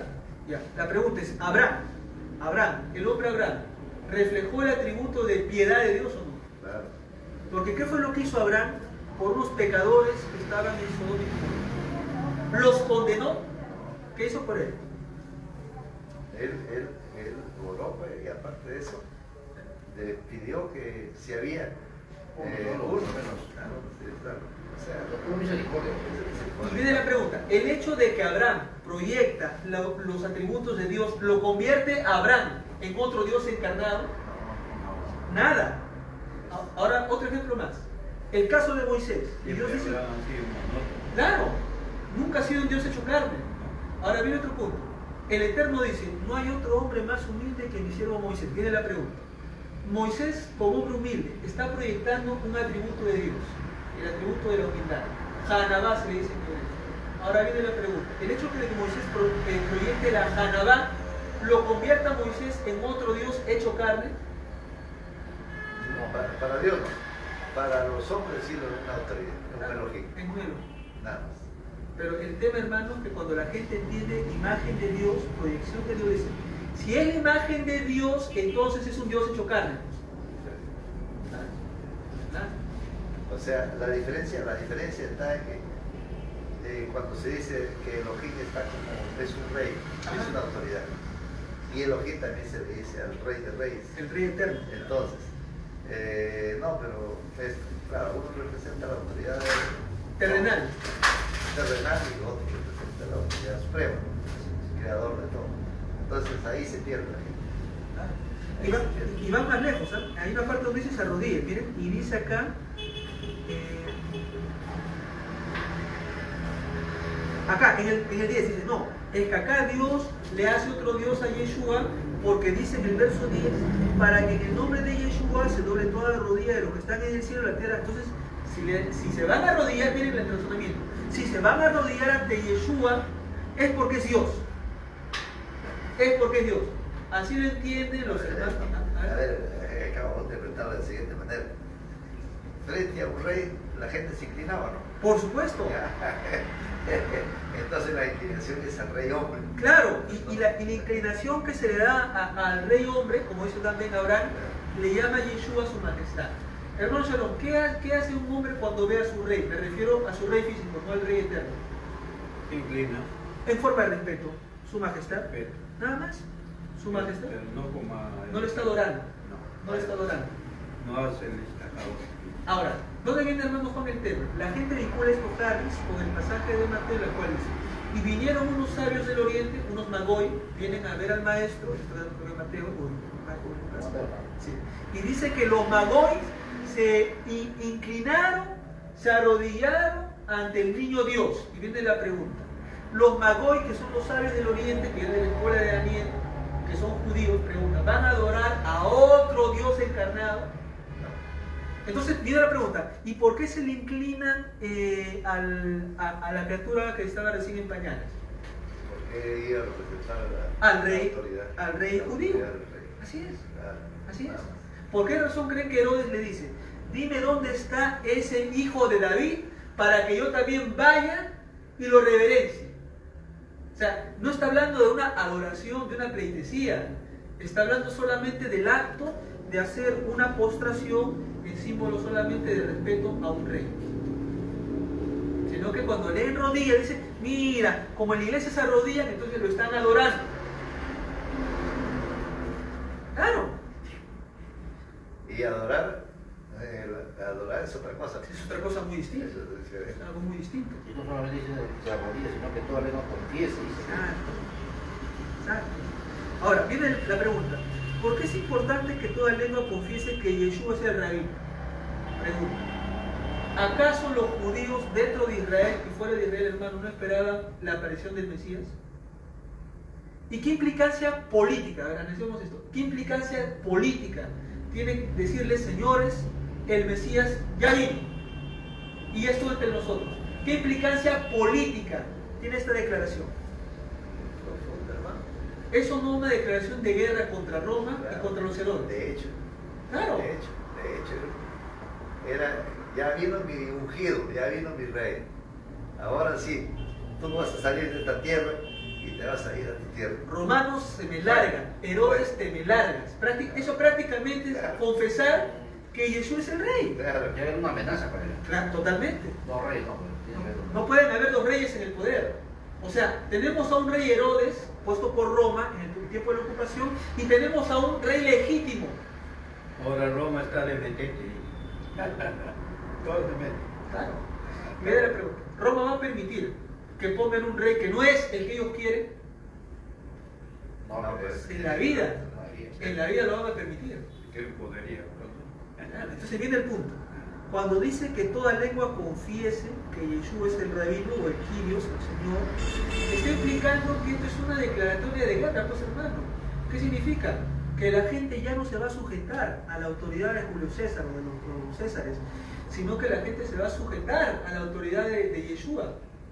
¿Por qué cree usted que tanto Nerón y los demás emperadores le decían: arrodíllate y niega a ese crucificado y vas a salvar la vida? Que la gente prefería morir, no porque lo estaban adorando, porque la gente tenía bien en claro que Yeshua es ese rey designado por Bejirá, por designio divino, o sea, para gobernar al pueblo de Israel. Hay implicancias políticas muy interesantes. Ahí, casi con Claro, claro. Es interesante lo que hay acá en... Ya es político y se cree, ¿no? Sí, claro. Por ejemplo, ¿sabían ustedes, amados? Esto está metido dentro tanto del comunismo o capitalismo o al otro capítulo. Se mete dentro de ellos y quiere tomar el mando único. Claro. Entonces, y reemplazar a Dios, pues. Sí, sí. Pero, y de paso, hablan mal contra el Mesías. Claro. ¿El Mesías de quién es? De Dios? Enviado por Dios. Enviado por el Eterno. Preparado por el Señor. Así es. Entonces, el punto acá es que cuando la gente agarra, y yo les doy este dato para que mañana más tarde, cuando se encuentre con un hermano, le diga: no, Jesús es Dios, porque acá lo dice un ratito, usted está leyendo mal. Usted está leyendo pésimamente mal. ¿Qué significa ser imagen de Dios? Tenemos los casos de Moisés, los casos de Abraham, los casos de David. Tenemos infinidad de ejemplos en la Tanaj de que hay hombres y mujeres que han reflejado los atributos de Dios, de Hashem. Y no por eso los hace dioses encarnados. Fue creado de imagen y semejanza, pero no, eso no quiere decir que va a representar al Señor. Claro, pues, Cuando Dios es lo máximo, ¿qué? claro. Él es lo máximo, Adonai es el máximo. Sino que acá la gente lo reemplaza. Porque al decir vamos a adorar a Jesús o a Yeshua, al Eterno le estamos botando de una patada y en su lugar estamos entronizando a otro. Yeshua sí merece nuestro gran respeto. Eso, nuestro respeto, admiración y seguirlo como rabino. Pero la adoración como tal solamente pertenece a Adonai. A nuestro hermano mayor también, Claro, un hermano mayor, un líder, un guía, un ejemplo. un gran rabino. El mejor, el más grande de todos los rabinos. Sí. ¿Sí? Pero eso dista mucho de convertirlo en un Dios al que hay que cantarlo. Señor Jesús, la. No, Adonai, la, eso sí. Entonces, eso es distinto. Es distinto. Bien. Yeshua mismo adoró al Padre. Claro. Adoró. Como todo judío. Claro, que Jesús es un judío. Y fue a O sea, orar. es imposible imaginar un Dios que adorando a otro Dios. Ahí también, mira lo que dice Jares. Es imposible, absurdo, imaginar que un Dios adore a otro Dios. Nada imposible. No tiene coherencia. No tiene sentido. Fuera de Es irracional. Pero desgraciadamente los hermanos, al ver la Santísima Trinidad, ven justamente a ese Dios chiquitito adorando al otro Dios de 3 cabezas. No tiene sentido eso. Claro. Ah, Está bien claro. muy claro. Hermano Shalom, vamos con el capítulo 3. Vamos a leer todo el 3, Ya. una reflexión y de ahí 4. Bueno, así dice la palabra. Por lo demás, hermanos, gozaos en el Señor. A mí no me es molesto de escribiros las mismas cosas, para vosotros es seguro. Guardaos de los perros, guardaos de los malos obreros, guardaos de los mutiladores del cuerpo. Porque nosotros somos la circuncisión, los que en espíritu servimos a Dios. Y nos gloriamos en Yeshua HaMashiach, no teniendo confianza en la carne. Aunque yo tengo también de qué confiar en la carne. si alguno piensa que tiene de qué confiar en la carne, yo más, circuncidado al 8º día del linaje de Israel, de la tribu de Benjamín, hebreo de hebreos, en cuanto a la ley y fariseo, en cuanto a celo, perseguidor de la iglesia, en cuanto a la justicia, que es en la ley irreprensible. Pero cuántas cosas eran para mí ganancia, las he estimado como pérdida, por amor de Mashiach. Ciertamente aún estimo todas las cosas como pérdidas por la excelencia del conocimiento de Yeshua HaMashiach, mi Señor, por amor del cual yo he perdido todo y lo tengo por basura para ganar a Mashiach y ser hallado en él, no teniendo mi propia justicia, que es por la ley, sino que es por la fe de Mashiach, la justicia que es de Dios por la fe, a fin de conocerle y el poder de su resurrección y la participación de su padecimiento, llegando a ser semejante a él en su muerte, y en alguna manera llegase a la resurrección de entre los muertos. No que lo haya alcanzado ya, ni que sea ya perfecto, sino que prosigo para ver si logro así aquello lo que cual fue también ha sido por Mashiach Yeshua. Hermanos, yo mismo no pretendo haberlo ya alcanzado, pero una cosa hago, olvidando ciertamente lo que queda atrás, extendiéndome a lo que está delante. Prosigo a la meta, al premio del supremo llamamiento de Dios en Yeshua HaMashiach. Así que todos los que somos perfectos, esto mismo sintamos, si otras cosas existen, esto también os lo revelará Dios. Pero en aquello a que hemos llegado, digamos una misma regla, sintamos una misma cosa. Hermanos, sed imitadores de mí y mirad los que así se conducen según el ejemplo que tenéis en nosotros. Porque ahí andan muchos, de los cuales os dije muchas veces, aún ahora lo digo llorando, que son enemigos de la ley de Yeshua, de Mashiach, el fin de los cuales será perdición, cuyo Dios es el vientre y cuya gloria es su vergüenza, que solo piensan en lo terrenal.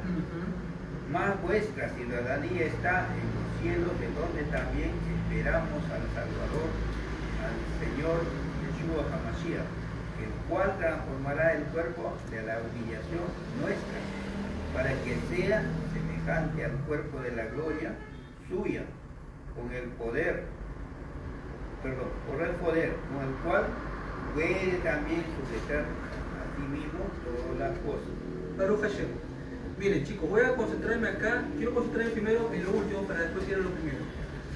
Vamos a diferenciar, mis hermanos, lo que es la resurrección de los muertos de lo que es una reanimación. Y ahí esto lo voy a explicar. Una reanimación consiste en que alguien que está muerto se va a levantar. En cambio, una resurrección implica que la persona se transforma en un cuerpo distinto. Una persona que pueda atravesar paredes, una persona que ya no envejece, una persona que no está sujeta a la muerte. Entonces viene la pregunta. En el caso de Lázaro, la hija de Jairo, en el caso de Elías, me refiero de lo que pasó en el Tanaj, pregunto, ¿fueron resurrecciones o fueron reanimaciones?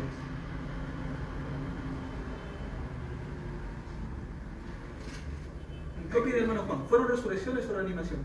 Eso, todos son reanimaciones. Son reanimaciones. Claro. ¿Por qué le decimos, señora, reanimación? Porque para que sea una resurrección en el sentido tal, tendría que ser un cuerpo de luz. Punto número 1.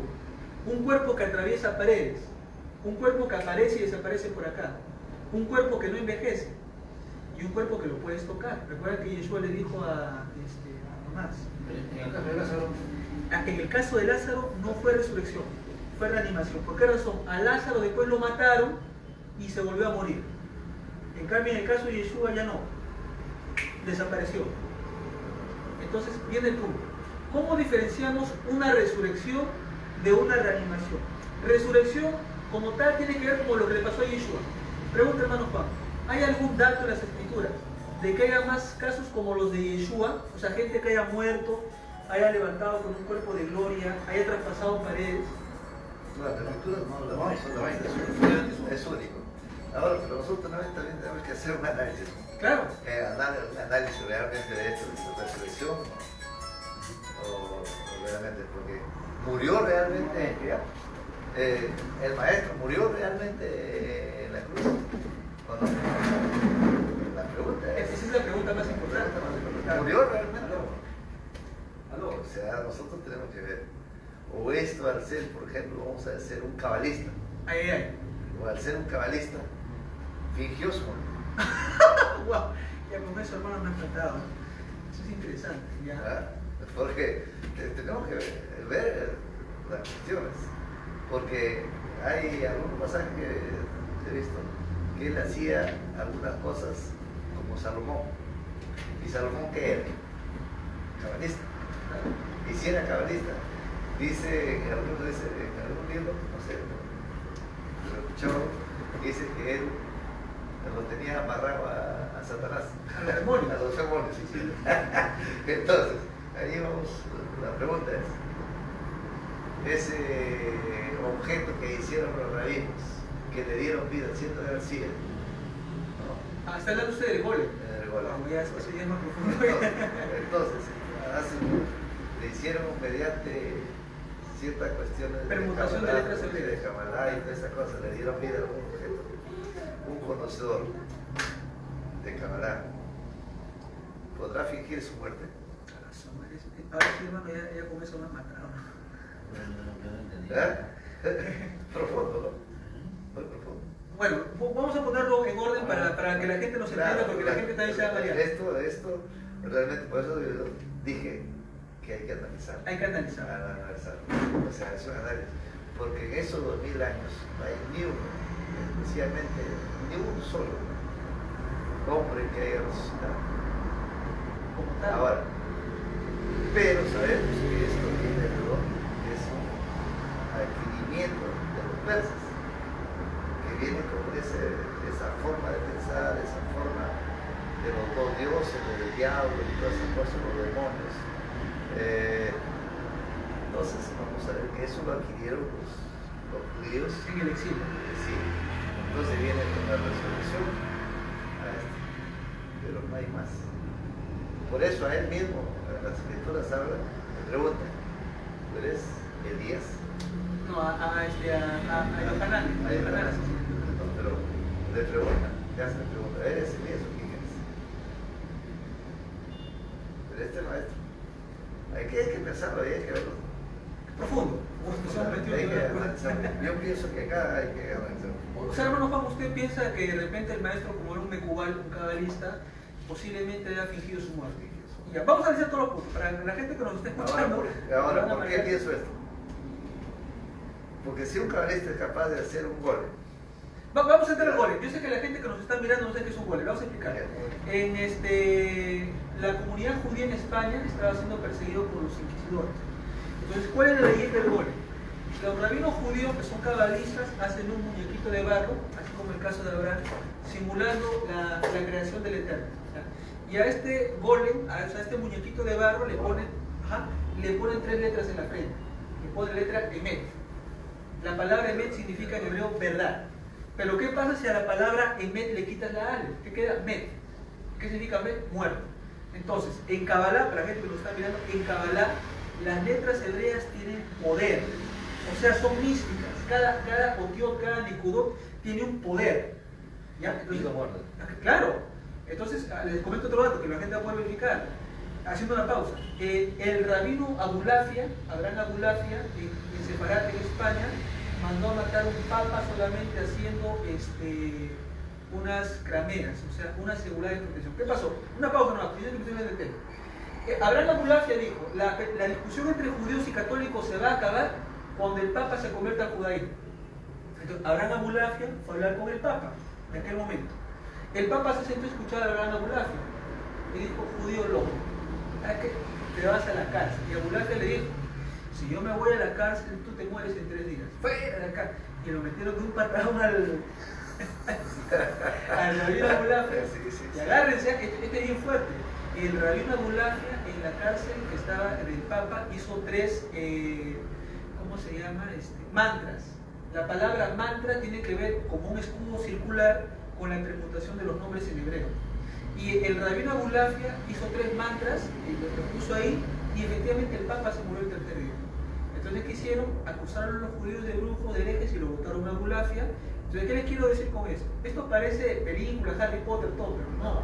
La Kabbalah, ese es el punto, la Kabbalah es tan profunda que con las permutaciones de las letras hebreas uno puede hacer cosas. Por eso en el judaísmo dice, nos da miedo ver cómo los gentiles están jugando con los nombres divinos, porque no saben el poder que están invocando al hacer permutaciones por los nombres de las letras hebreas y no saben lo que pueden estar invocando. Entonces, el tema es, para ir al tema que usted me está diciendo, para que la gente no se nos maree, que los rabinos, en el tema del golem, como la comunidad judía está siendo perseguida por los católicos, hacen un muñeco de barro, traen un rabino y el rabino le escribe la palabra Aleph, Mem y Tav, que significa Emet. Y cuando ponen la palabra Emet, esa criatura se levanta, tipo Frankenstein, se levanta esa criatura. ¿Verdad? No, parece broma, pero eso está en la historia de los judíos. Se levanta el golem. Entonces, los católicos estaban acusando a los judíos de que los judíos se habían robado a un niño católico.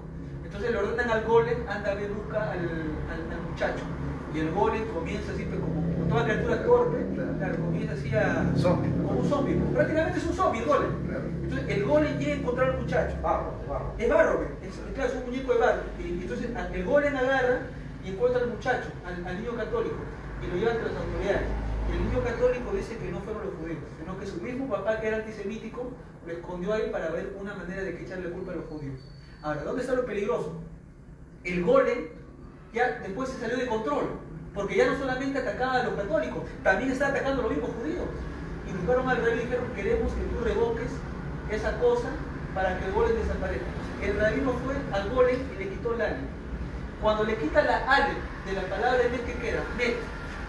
¿Y qué significa met? Muerte. Y el golem perdió y murió. Entonces, ahora, yo sé que la gente dice, ¿y qué tiene que ver eso con Yeshua? Bueno, el hermano Juan está diciendo que Yeshua, como un cabalista, pudo haber generado una resurrección en base a las permutaciones hebreas. Puede ser, pues, es un punto que yo, hermano, nunca lo había pensado, pero lo voy a decir. Puede ser, ¿por qué razón? A ver, una pregunta más chiquita. Agarramos nuestro sitio porque nos estamos metiendo en profundo. La multiplicación de los panes y peces fue así, que dijo Baruch Adonai, los panes, ¿no? Viene la pregunta, ¿es plausible que el maestro no haya usado alguna permutación de letras hebreas para que los panes se puedan multiplicar? En los claro. Ahora viene otra pregunta, y nos seguimos hablando más de la siguiente. Para que el maestro haya podido caminar sobre las aguas, ¿acaso no puede ser plausible que le haya citado alguna permutación de letras hebreas para poder romper, por así decirlo, la ley normal? La ley normal es que un hombre camine en el agua y se tiene que hundir. Pero viene la pregunta, entonces, ¿qué cosa hizo Yeshua para él poder caminar sobre el mar? La gente, por eso, como la gente no conoce Kabbalah, dice solamente porque es Dios puede caminar en las aguas. Nada. En Kabbalah, por eso, ese es el tema profundo. En la Kabbalah, Brujo, hechicero, dije. Claro, los de la Edad Media le dicen Toldot Yeshu, dice, ¿no? El Yeshu era un, mira lo que dicen, ¿no? El Yeshu era un brujo porque se abrió acá la pierna y acá en la pierna se puso el Yud He Vav He, y cada vez que él hacía milagros se destapaba el pedacito y decía Yud He Vav He. Pero no, o sea, esos son los judíos que odian a Yeshua. La realidad es, y esto es muy profundo, que Yeshua era un cabalista. Ahora viene el tema. Para la reanimación de Lázaro,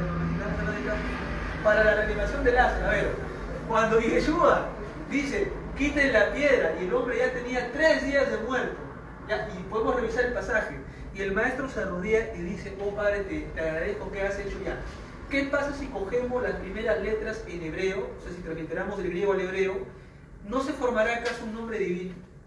¿No se formarán acaso los 72 nombres de Dios? Claro. Entonces viene la pregunta, Yeshua como tal era un mecubal, un cabalista. Entonces viene la pregunta.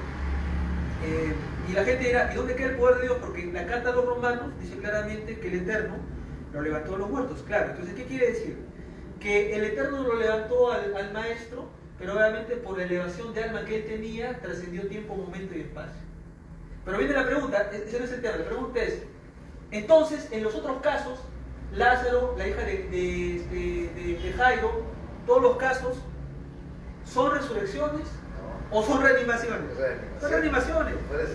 Claro. Pero para la reanimación también usa las letras cabalísticas. Claro. Porque las letras cabalísticas auténticamente tienen poder, mucho poder. claro. Y hay 6 letras cabalísticas que te libran de lo. Hay un nombre divino para que la Sí. persona tenga sanidad, Claro. la letra Mem Shin. Claro, ese es para la sanidad. Claro. Sanidad espiritual y sanidad física. O sea, lo que los hermanos no conocen Claro. es que el Eterno no tiene solamente un nombre. El Eterno tiene 72 nombres. Y cada uno de esos nombres es un atributo divino. Claro. Que la persona que realmente ama a Hashem y sabe cómo hacerlo, va a poder adquirir ese nivel de elevación espiritual. Lo que pasa es que la mayor parte de gente no conoce, estamos hablando. Piensa que es brujería. Claro, entonces, eso es, no, lo que van a decir, dicen en fiesta, eso es de diablo. Porque es así, el conocimiento, la ignorancia, entonces, ¿qué cosa hace? Está fuerte, Hace eso. Y en el hebreo todas las letras tienen Claro. poder. Claro, Es el claro. poder de Dios. Claro, Claro. Y miren, hay las tres letritas que valen 10. Yud, yud, yud. Sí, esa tiene un poder tremendo. Tremendo poder. ¿Cómo será? Esas 3 letritas meditadas o pronunciadas, por ejemplo, un ejemplo, meditadas o pronunciadas. Por ejemplo, esta letrita, no voy a decir la letra, voy a decir solamente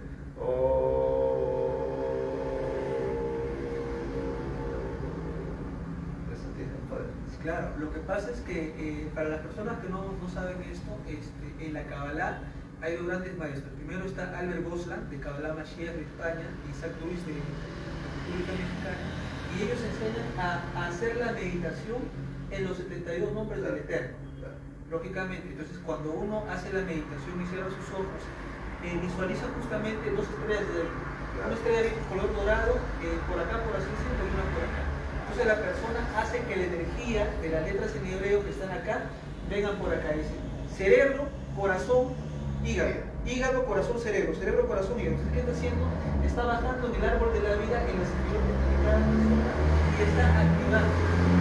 Ahora, eso es importante porque cada mes en el calendario judío son Rosh Hodesh. Un Rosh Hodesh es un pequeño Yom. Entonces, la persona que no hace las meditaciones correspondientes al mes está sujeta a las influencias de las basalot. ¿Qué son las basalot? Las influencias kármicas que están pues, en el universo. Entonces, eso, hermano, nos hemos metido a un tema Muy fuerte. muy profundo. Muy fuerte. Es un tema Pero pura cábala. esto que está acá exactamente es para hablar. O sea, a ver, desconozco esto bastante, pero hay algo que me quedó grabado. Dijiste, Harold, que o sea, es tan fuerte, es tan poderoso esta parte de las palabras hebreas y su significado, de que tanto es así de que gentiles, mencionaste que gentiles están jugando y no saben el peligro que puede ocasionar hacer ese tipo de juegos. O sea, es bien delicado esa parte, o sea, no se puede hacer esas cosas. No. Ahí viene el tema. Para que una persona entre a lo que se llama la Kabbalah, que es el nivel más elevado de la Torah, tiene que tener un maestro. En este caso tiene que haber un maestro. En el caso, por ejemplo, del hermano Juan, pues tenemos al Rey Kefir Yehuda, que también hace las meditaciones. El Rey Kefir era por el que hacía los Shabbat de la casa de San Silva. Si te acuerdas de ese viejito con sus lentes, él es el Rey Kefir, pero ahorita está en Guamachuco. Mira, tengo 2 referentes. Yo, por ejemplo, lo tengo a Albert Gordon. y lo tengo a Isaac Isaac Ruiz.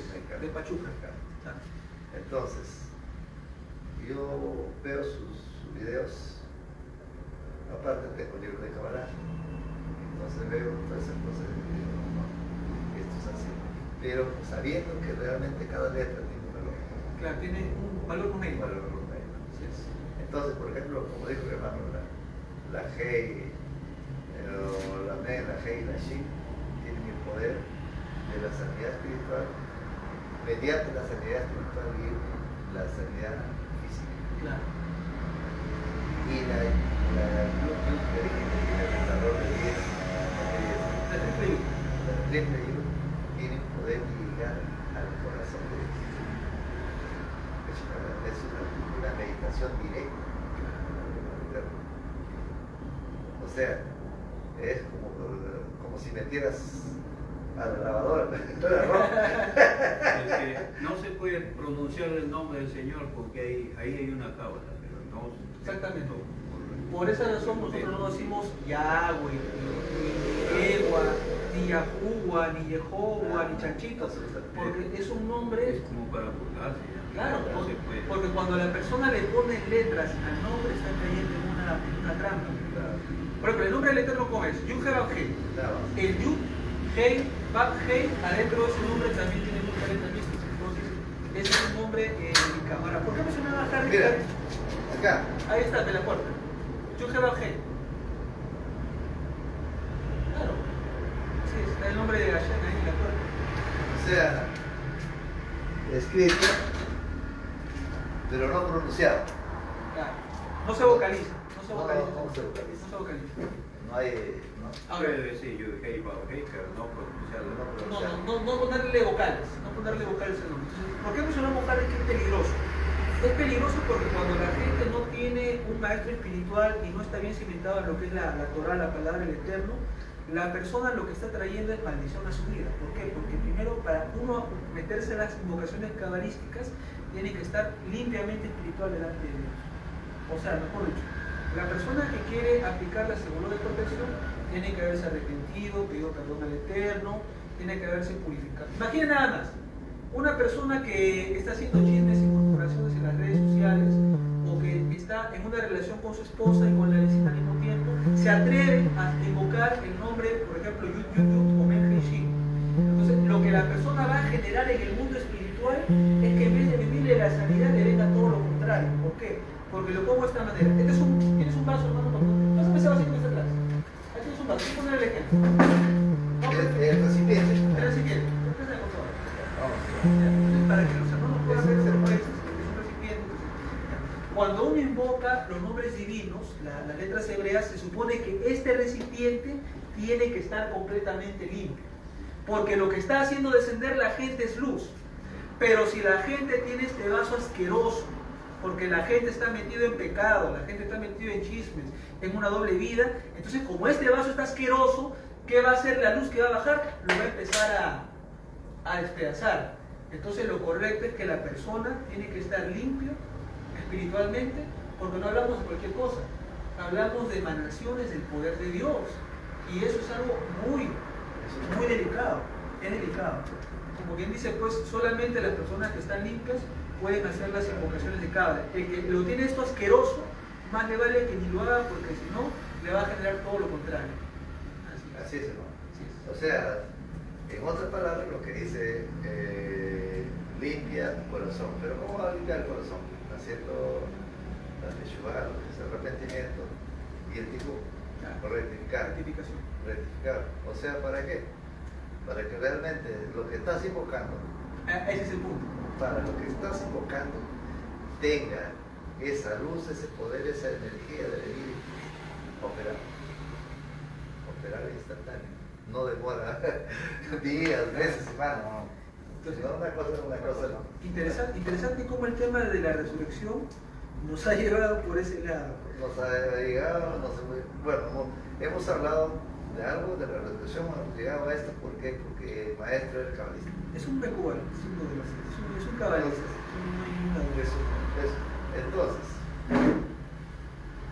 Entonces, la pregunta acá sería, ¿y cómo se va a manifestar Jesús o Yeshua en la vida del Ay, ser humano.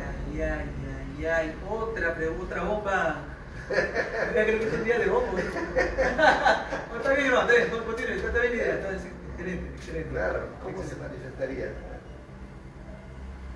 la vida del maestro en la vida de los seres humanos, de los seguidores? Ahí es una incógnita. Mucha gente dice no, dice ya, o sea, ya me bauticé. Y con eso ya se Ya, con cumplió eso tu ya, vida. ahora tengo que ir a la iglesia todos los días. Esto semanalmente. ¿Cómo se manifiesta? Si Dios vive en mí y yo en él, ¿quién está manifestando? Pero mediante qué? Mediante el arrepentimiento, mediante la rectificación. Porque si, oye, pero hermano, no va. Si mi vaso está cochino, pues la manifestación no hay poder. O sea, exactamente, yo puedo ser un seguidor de iglesia, Ahí está, ese es el punto. un caminante de iglesia, un visitante de la iglesia. O de mi boca yo soy seguidor de la palabra, de la Torá, del Evangelio, de la Mesorá, todo lo ¿no? Pero más no hay operación para hacer lo mismo. Lo mismo.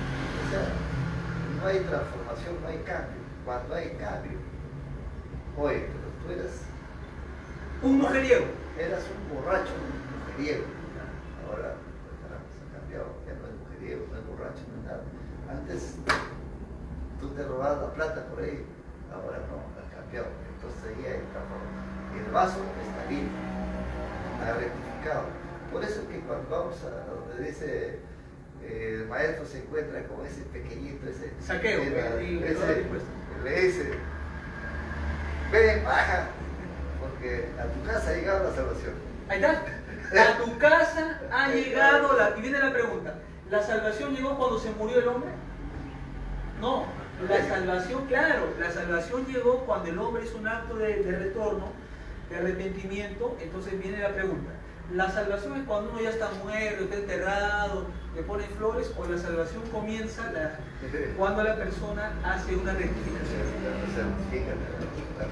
Pero ¿qué se enseña en la iglesia? No, que el hermano tiene que arrepentirse antes de que se muera, porque si no se arrepiente el hermano se va para el infierno. ¿Sí o no? Claro, y acá viene algo. Está muriendo, está ya en las últimas. Dicen algunas iglesias, dicen, vamos a darle los santos solos. En la católica. En otras iglesias dicen La extrema unción.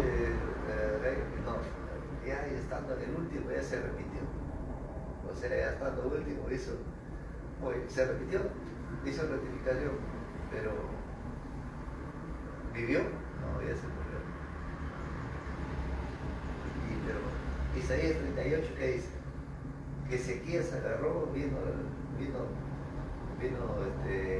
Isaías, le dijo a Ezequías, le dijo, ¿sabes qué? Ya arregla tu casa, porque vas a morir. Claro. Y él se volteó, dice, y oró, y esto, y Isaías tuvo que regresar.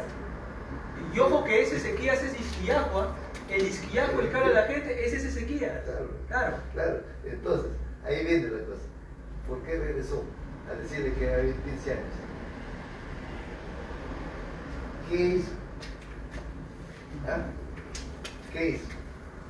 ¿Por qué no se murió? Tenía que Ya, morir. pues, se murió. Claro. El murió al que decir que era el Mesías.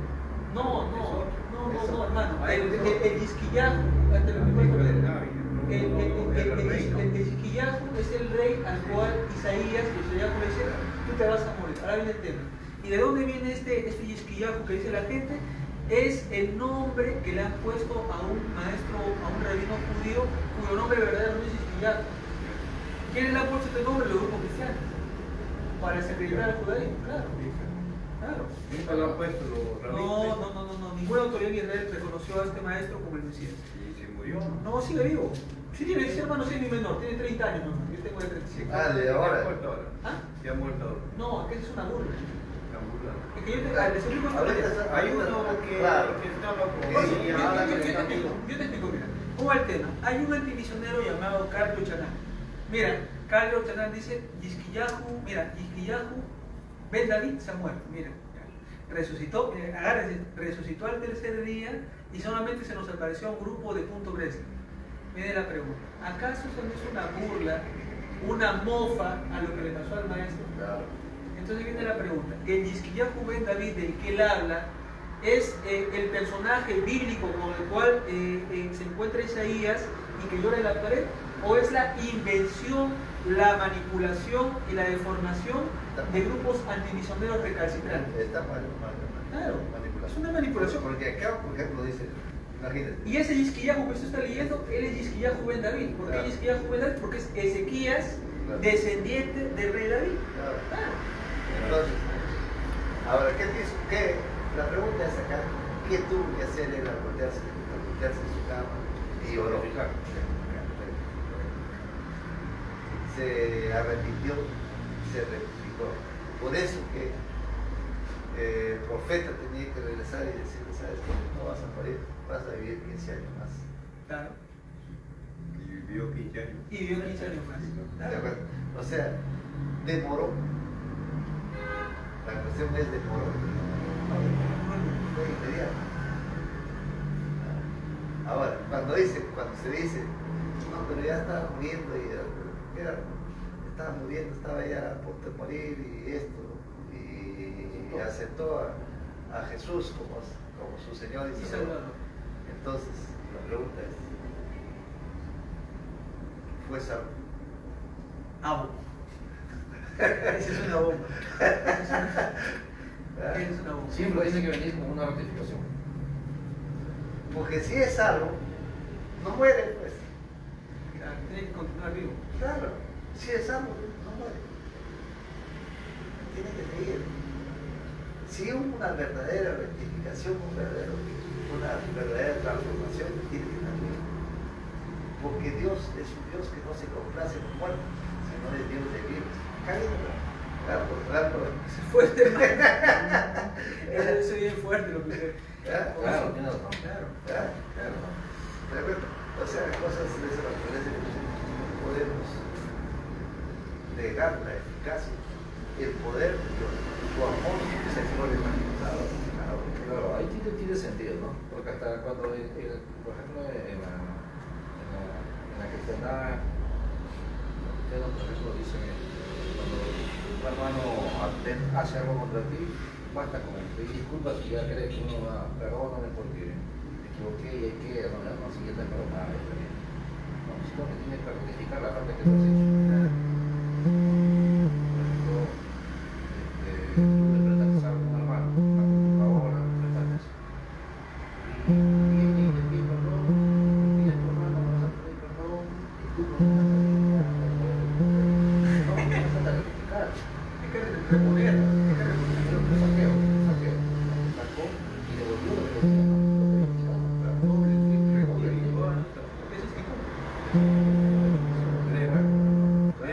Eso es lo correcto. Haciendo lo que se debe ser lo correcto. Nada que disculpa, Tienes que responderlo cada día. nada que disculpa, acá te respondo.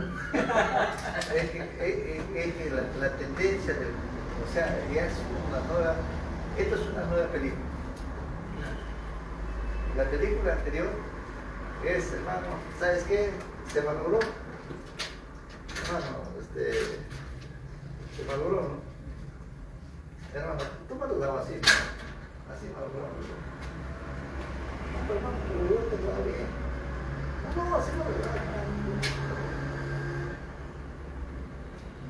Y ya muchas veces se hace hasta molesto, ya no te quiere hablar. Se reniega.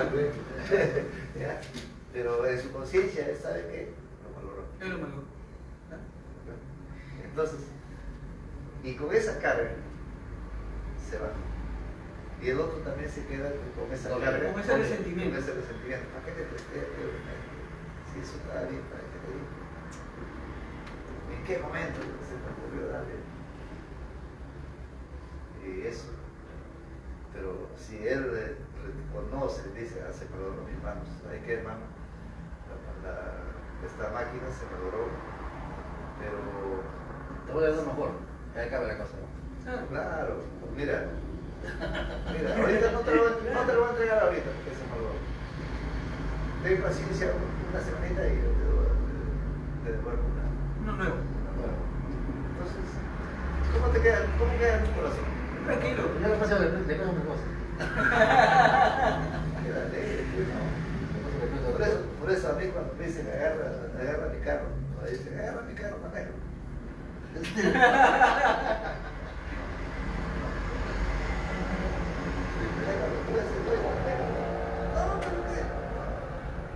Ya se la sabe el hermano. Ya se la han hecho el hermano, ¿eh? No, es que es así, ¿no? Sí, pues la verdad. Por ejemplo, vamos a decir acá, no, pues, me doy una vueltita acá, me voy, ¿qué tal si ahí en la esquina otro viene así y te da un choque? Claro. Puede pasar. ¿Qué pasó? El hermano que tuvo el carro, no, pero yo no te da. Si lo sabes manejar, tranquilo. Ah, ahí viene la molesta. Bueno, es así. Y el otro, vamos a decir que no tiene el dinero para arreglar el carro. Ah, ya perdió. Ya perdió. Es así, entonces no. Entonces no. Por eso digo, hay muchas cosas. Hay muchas cosas que uno tiene que pensar. Tiene que pensar lo que va a hacer. Y estamos hablando de rectificación. Y rectificación es devolver exactamente Como estaba al como inicio. estaba. Sea carro, sea cosa, lo que sea. ¿No? Lo que sea. Si es dinero, exactamente igual. El mismo monto. Ahora, si es dinero, también dice que uno debe darlo, pero sin usura. Sin intereses. Sin intereses. Ah, claro. Ya, resta lo que sí, ya de nuevo. Y ahora, la cuestión es que muchas personas prestan la mano. Y aquí en 15 días te devuelvo. Y pasan los 15 días y Nunca aparece. nunca aparece. Nunca aparece. Hasta se molestan. Pues. Entonces, eso también es otra actitud de defraudar a la gente. Así es. Y justamente como leí antes, eso lo que Así está es. hablando, como leí Está antes. en el capítulo 2. Así es. Pero bueno, vamos por el capítulo 4. A ver, Vamos ligerito con el 4. Está interesante. ¿Eh? Hoy día acabamos otra carta más ya, Filipe. Así vamos a comernos las cartas y vamos a acabar. Vamos a ver, ¿cuánto me toca a mí, no? Así es, hermano. Interesante todo. Pero no llegamos al punto de, bueno, sí. Sin jugo Adonai. Fijaos, Claro. Interesante las cosas que tiene las cartas de Rab Shaul.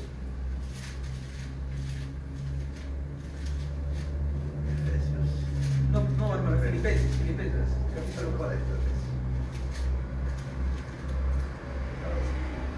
A ver, vamos a leer esta parte. Así que, hermanos míos, amados, deseados, gozo y corona mía, estad así firmes en el Adón, amados. Y ruego a Evodía y a Sintiki que sea de un mismo sentir en el Señor. Asimismo te ruego también a ti, compañero fiel, que ayudes a estas que combatieron juntamente conmigo en el Evangelio, con Clemente también y los demás colaboradores que están en el libro de la vida. Regocijaos en el Señor siempre. Otra vez digo, regocijaos. Vuestra gentileza sea conocida de todos los hombres. El Señor está cerca de ti, el Adón cerca de ti. Y por nada estéis afanosos, sino que sean conocidas vuestras peticiones delante de Dios en toda oración y ruego, con acción de gracias. Y la paz de Dios sobrepasa todo entendimiento. Guardará a vuestros corazones y vuestros pensamientos en Mashiach Yeshua. Por lo demás, hermanos, todo lo que es verdadero, todo lo honesto, todo lo justo, todo lo puro, todo lo amable, todo lo que es bueno, a nombre, si hay virtud alguna, si algo digno de alabanza, en esto pensar. Lo que aprendiste y recibiste y oíste y vistes, en mí esto hacer, y el Dios de paz estará con vosotros. Te damos la rica En pasta, gran manera pasta me de gocé cocina, en lleva el 3 Señor soles el kilo. de que ya al fin habéis recibido vuestro cuidado de mí, por cual también estaba solícitos, pero os faltaba la oportunidad. No lo digo porque tenga escasez, pues he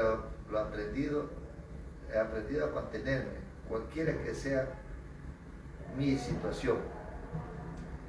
Ser humildemente y tener abundancia en todo, y por todo estoy enseñando, así que de estar saciado como para tener hambre, así para tener abundancia como para padecer necesidad. Todo lo puedo en Mashiach que me fortalece.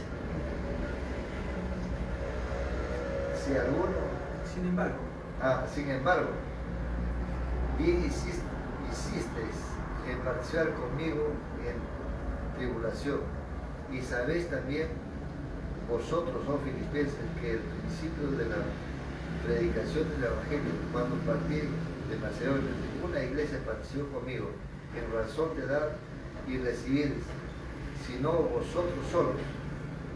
Pues aún en Tesalónica me enviasteis una y otra vez para mis necesidades. No es que busque dádivas, sino que busco fruto que abunde en vuestra cuenta. Pero todo lo que recibo y tengo abundáis. Estoy lleno, habiendo recibido Epafrodito, lo que enviasteis, olor fragante, sacrificio acepto, agradable a Dios. Y Dios, que suplirá todo lo que os falta conforme a sus riquezas y gloria en Mashiach y Yeshua. Al Dios Padre nuestro sea la gloria por los siglos de los siglos. Amén. Y aquí hay una pequeña salutación también en el 21, dice: saludar a todos los santos en Yeshua, hermanos que están conmigo, os saludan. Todos los santos os saludan, y especialmente los de la casa de César. Eso márquelo. ¿Los de la casa de quién? De César. Del emperador. La casa Del de César. Ajá, eso es importante. Así es, la gracia de nuestro Señor, de nuestro don Yeshua, sea con todos vosotros. Amén. A ver, eso está interesante. Vamos a concentrarnos primero en el penúltimo versículo. Miren, y este es bien interesante. Todos los piadosos, o los hasidim, o los kadoshim, os saludan. Miren, especialmente los de la casa de Abel, César. Entonces viene la pregunta. ¿Había o no? A ver, vamos a hacer la pregunta más fuerte todavía. ¿Había o no un interés político en las altas élites del Imperio Romano? Claro, había ahí. Esta gente trabajaba en la casa. Claro, y dice que los de la casa, mira, es interesante, dice ahí en el 22. Los de la casa del César. Viene la pregunta, ¿quiénes son los que están en la casa del César?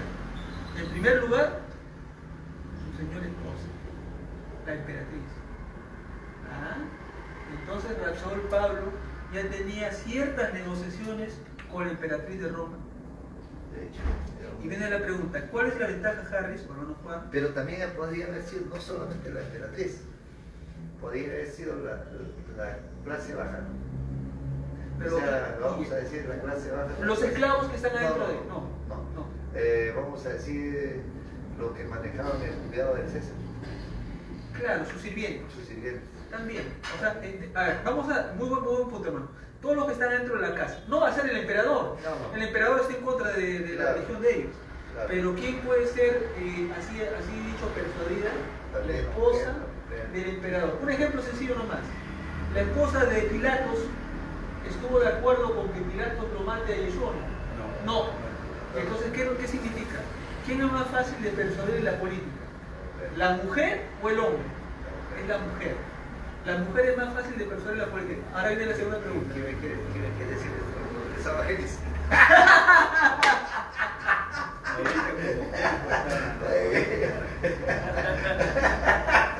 Y ahora viene la pregunta. ¿Y la mujer puede ingerir en las decisiones de su marido, sí o no? Sí, está hecho. Claro, si con ella duerme.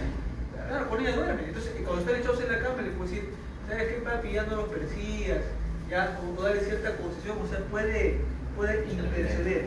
Claro, y en esa intercesión que está haciendo la emperatriz, Pablo y el grupo de judíos pueden ganar cierto rédito. Entonces, ¿qué nos muestra el versículo 22? Que los que van a formar parte de la escuela de Pablo no va a ser cualquier pelagato. Los que van a formar parte de la escuela de Pablo son la gente más poderosa dentro del Imperio Romano. Claro. Puede ser que también puede ser. Sí, porque la mujer de este gobernador soñó, según ella soñó. Claro. La esposa de Pilato. Dice acá en el versículo 2, ¿quién es Evodia y Sintique? Gracias, mira, Harris, claro, ahora mira, Harris está yendo a la llaga, hermano, para ver quiénes son las que van a manejar el movimiento. Acá dice acá, luego a Evodia y a Sintique que sean en el mismo sentir en el Señor. ¿Quién es Evodia? Mira, ¿quién es Evodia y quién es Sintique? ¿Quiénes son estas mujeres o qué tan importantes son en el movimiento de Pablo y del maestro para que el apóstol Pablo o los alumnos de Pablo de la segunda generación se tomen la molestia de mencionar a estas dos mujeres? Estas dos mujeres, señores, les voy a dar el dato, no son otra cosa que prostatis. El griego prostatis significa protectorado. Y en el Imperio Romano, ¿quién es el que te da el protectorado? El que tiene el poder económico. Y puede ser mujer de un político o mujer del emperador. ¿Quién era el guardia? Sí, figúrelo. Entonces, mientras el hermano Juan va aterrizando eso, ¿qué estamos notando? De cajón nomás en el versículo 2 se menciona a dos mujeres adentro del movimiento. Entonces viene la pregunta, ¿el movimiento del apóstol Pablo, de Rab Shaul y de Rabino Yeshua era o no era financiado por mujeres? Era financiado por mujeres. Y mira lo que va a decir. Asimismo te ruego que ayudes a este que combatieron juntamente conmigo con Clemente. Viene la pregunta, Clemente, ¿es un judío de adentro de Israel o de afuera? No, es de afuera, claro, este es helénico. Claro, también los demás colaboradores cuyos nombres están en el Sefer Hayim. Y noten, hay algo bien interesante que dice, a estas que estuvieron conmigo. Acá hay una parte donde Pablo dice claramente esto. En el verso 3, miren, dice, a estas que combatieron juntamente conmigo en la Masorá. O sea que Pablo está diciendo que al igual que él, la misma importancia que tiene él, tiene que también tener Evodia y Sintique. O sea, las comunidades tienen que respetar el cargo, la investidura de Evodia y Sintique. Entonces, ¿qué se muestra? Que el movimiento del maestro es un movimiento machista o un movimiento sostenido por las mujeres. Sostenido por mujeres. Sostenido por las mujeres. Y también está en Romanos 16 ¿cómo se dice? La correspondencia. Entonces, es muy revelador. Que la casa de Julio César, la casa del emperador, Pablo tiene su gente, o sea, tiene creyentes adentro de la casa del César. De hecho, y tiene a su cargo a dos mujeres que están financiando el movimiento. En este caso,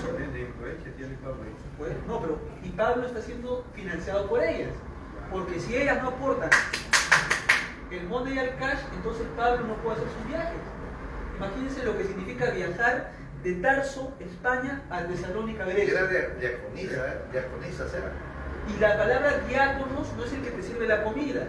En ese momento del tiempo, el diáconos es aquella persona que va a ejercer una gran influencia en la comunidad y en algunos casos va a tener poder económico. Eso es interesante. Por eso, tiene mucho tema político acá. Por eso dice, nuestras peticiones delante de Elohim en oración y ruego. Entonces, ahí otra vez el Dios de Yeshua. Es Elohim ahí. Entonces, es interesante cómo si juntamos eso y juntamos lo otro, estamos viendo que el movimiento del maestro es financiado por mujeres. Y miren que en el 18 nos habla de otro, nos habla de Epafrodito. ¿Ya? Entonces, Epafrodito va a ser también otro integrante del movimiento que va a estar bajo la escuela de Pablo. el cual también va a financiar. Ahora, sí, claro, Harris, claro. O sea, cuando dice todo lo puedo en el Mashiach, en el Rey que me fortalece, los cristianos citan este versículo sin contexto. Por ejemplo, el anterior dice, sé vivir humildemente, o sea, yo puedo pasar hambre, puedo pasar miseria, y con todo y eso, el Eterno me sacía. Ahí recién viene, todo lo puedo en el Mesías que me fortalece. ¿Cuándo? Cuando yo sé vivir en la pobreza, sé vivir en la riqueza, sé vivir en la enfermedad, sé vivir en la bendición. ¿Qué dicen los hermanos? Voy a comprar un carro, todo lo puedo en el Mesías que me fortalece, como si fuera algo mágico. No, es otro contexto el que está acá. Entonces, a mí me gusta el 19 porque es espiritual. Acá dice en el 19, mi Elohim suplirá todo lo que falta, conforme las riquezas en gloria en el Rey Yeshua. Entonces viene la pregunta, ¿a quién se le da la adoración? A Hashem. Yeshua, ¿qué papel ocupa? El del Rey Mesías, nada más. Así de fácil. El judaísmo nunca creo que el Mesías es un Dios. Esa creencia viene de la Iglesia Católica, metieron los reformadores, metieron los mesiánicos, y desgraciadamente pues enseñan paganismo. Entonces, hermanos, Estas dos mujeres eran... Ni siquiera mesiánico es, hermano, es caso. pero Palacios ellos siguen esa línea, hermano. Estas dos mujeres eran aridantes, pero eran las mujeres que realmente... Eran las que ponían el chivirín. Si no, Pablo no se movía. Claro. Pero yo creo que bajo la autoridad de esas dos mujeres había más personas, más mujeres. Y viene la pregunta, hermano, si dos mujeres están gobernando las comunidades y tienen ese poder adentro del movimiento, ¿pueden influenciar en Pablo? ¿Sí o no? Claro. Por Acá supuesto. estamos hablando al hermano Pablo, ¿cuánto ha costado su campaña? ¿Y quién lo financiaba? Eran damas. Claro. Claro, pues No me hermano. acuerdo eso. Claro. Ya, Bueno, hermano Juan, vamos a terminar ya la shur. Me parece realmente... Y esto complementa lo que hemos leído de la otra vez de Pedro, porque Pedro también habla de las mujeres que con atavíos, todo eso. O sea, hay una... No, pero sí, sí. hermano, pero acá hay algo que nosotros en el 8, por ejemplo, por lo demás, hermanos, todo lo que es verdadero, todo lo honesto, todo lo justo, todo lo puro, todo lo amable, todo lo que es de buen nombre. Si hay duda, si algo digno de alabanza en esto, es lo que aprendiste, recibiste, oíste, viste en mí, hacer esto. Y el Dios de paz estará con vosotros. Nos dice el Yeshua de paz, el Espíritu Santo de paz. Aquí habla de Dios de paz. O sea, todo lo bueno que se vio de Pablo, vieron exactamente, o de Rab Shaul, todo lo bueno tenía que Imitar. vivirlo, imitar. Ser, en otras palabras, imitadores, pues, de lo que él vivió y de lo que el maestro enseñó. Exactamente. Ahí está el punto. Así es, a este punto. Bueno, queridos amigos, vamos a finalizar una pequeña oración y ya con eso nos despedimos.